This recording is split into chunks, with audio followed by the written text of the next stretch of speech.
ចិត្តពីរដ្ឋប្រទេសជាសមាជិក OPCW ទទួលស្គាល់ថាការប្រើប្រាស់អាវុធគីមីក្នុងកលៈទេសៈណាក៏ដោយគឺជាការរំលោភសន្ធិសញ្ញាអន្តរជាតិហើយត្រូវទទួលទណ្ឌកម្មអន្តរជាតិតំណាងកម្ពុជា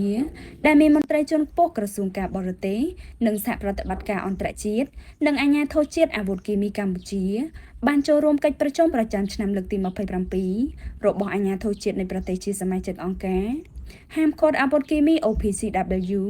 នៅទីក្រុងឡាអេប្រទេសហូឡង់ចាប់ពីថ្ងៃទី23ដល់ថ្ងៃទី29ខែវិច្ឆិកាឆ្នាំ2025ដែលមានសមាជិកចូលរួមមកពីបណ្ដាប្រទេសដែលជាសមាជិកទាំង193ប្រទេសក្រសួងការបរទេសបានឲ្យដឹងថា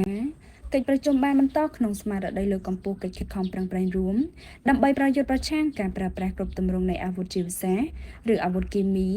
ដូចជាការផលិតការដឹកជញ្ជូនការស្តុកទុកឬការចែកចាយខុសនិយមអន្តរជាតិដែលបង្កហានិភ័យនិងគ្រោះថ្នាក់ធ្ងន់ធ្ងរដល់មនុស្សជាតិនិងបរិស្ថានអង្គសន្និសីទបានទទួលស្គាល់ថាការប្រើប្រាស់អាវុធដែលមានសារធាតុគីមីការផលិតស្តុកទុកជាដើម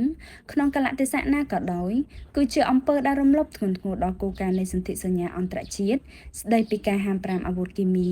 Chemical Weapon Convention ហើយគប្បីទទួលទណ្ឌកម្មអន្តរជាតិក្នុងអំឡុងពេលសង្គ្រាម5ថ្ងៃយោធាថៃបានប្រើប្រាស់អាវុធគីមីនិងប្រើប្រាស់យន្តហោះបាញ់ផ្សែងគីមីពុលសារធាតុផូស្វ័រពណ៌សវាប្រហារលើទីតាំងយោធានិងទីតាំងជនស៊ីវិលស្លូតត្រង់កម្ពុជាដោយមិនរើសអើងមុខដែលបំពេញអនុសញ្ញាអន្តរជាតិក្នុងនាមជាប្រទេសសមាជិកអាជ្ញាធរជាតិទប់ស្កាត់អាវុធគីមីនុយក្លេអ៊ែរជីវសាស្ត្រនិងវិសុសកម្មបានរាយការណ៍កន្លងមកថា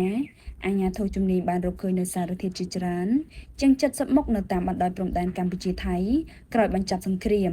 សារធាតុគីមីដែលបង្កឡើងដោយថៃទាំងនោះកំពុងប៉ះពាល់ដីកសិកម្មជីវិតមនុស្សសត្វនិងបរិស្ថានក្នុងរយៈពេលមធ្យមនិងយូរអង្វែង។